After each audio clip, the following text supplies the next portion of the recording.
अगर कोई आपसे कहे कि अगले 3 साल में सोना 2 लाख प्रति 10 ग्राम और चांदी रुपए 6 लाख प्रति किलो तक जा सकती है, तो क्या आप विश्वास करेंगे?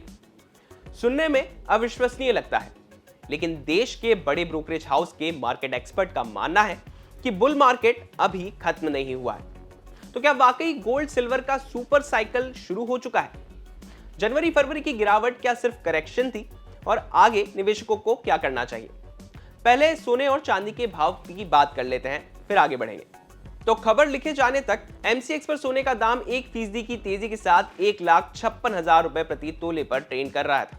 वहीं चांदी के दाम 8,000 रुपए की तेजी के साथ करीबन 2.5 लाख प्रति किलो के करीब चल रहा था। देखा जाए तो 2026 में सोने और चांदी ने निवेशकों को मोटा रिटर्न दिया है। हालांकि ऊपरी स्तरों से चांदी में बड़ी गिरावट जरूर आई है, लेकिन जिन निवेशकों ने दिवाली के आसपास खरीदारी की है वो आज भी बड़े मुनाफे में बैठे हुए हैं।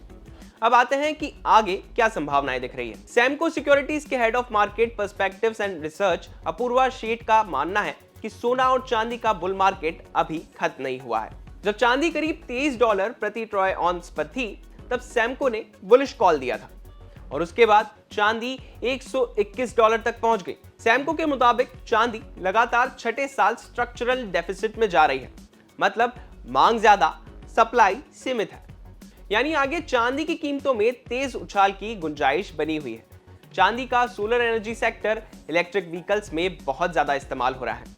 चीन ने तो चांदी को स्ट्रेटेजिक एसेट घोषित कर दिया है। शंघाई में चांदी की प्रीमियम कीमत अमेरिका से काफी ऊपर ट्रेड कर रही है।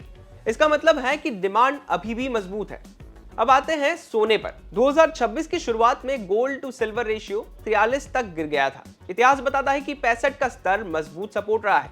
रेशियो गिरता है तो गोल्ड सिल्वर से अंडर परफॉर्म करता है, लेकिन अब रोल रिवर्सल दिख रहा है। सैमको का मानना है कि पिछले 6 महीनों में सिल्वर ने गोल्ड को कैचअप किया है।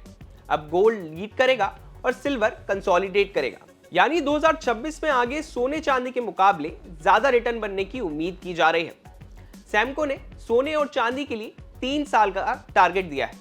अगले 3 साल में सोना $7,000 प्रति ऑन्स को पार कर सकता है, वहीं चांदी 140 से $210 प्रति ऑन्स के स्तर को पार कर सकती है। यानी भारत में सोने के दाम 2.5 लाख प्रति तोले तक जा सकते हैं और चांदी भी 5 लाख से 6 लाख प्रति किलो के स्तर पर जा सकती है।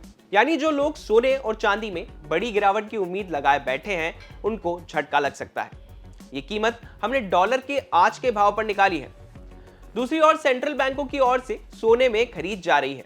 2022 में सेंट्रल बैंक्स ने 1080 टन सोना खरीदा, 2023 में 1050 टन, 2024 में 1092 टन और 2025 में 863 टन सोना खरीदा। 2025 में थोड़ी गिरावट आई, लेकिन निवेश मांग दोगुनी हो गई है। मतलब आम निवेशक ज्यादा तेजी से गोल्ड जोड़ रहे हैं। अमेरिका का कर्ज $39 ट्रिलियन है, 2036 तक $64 ट्रिलियन तक जा सकता है।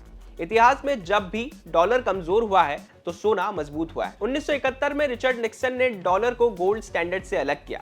तब से गोल्ड का औसत सालाना रिटर्न करीब 9% रहा है। अगर यही ट्रेंड जारी रहा तो अगले 10 साल में सोना 7 से 8 लाख रुपए प्रति 10 ग्राम भी हो सकता है।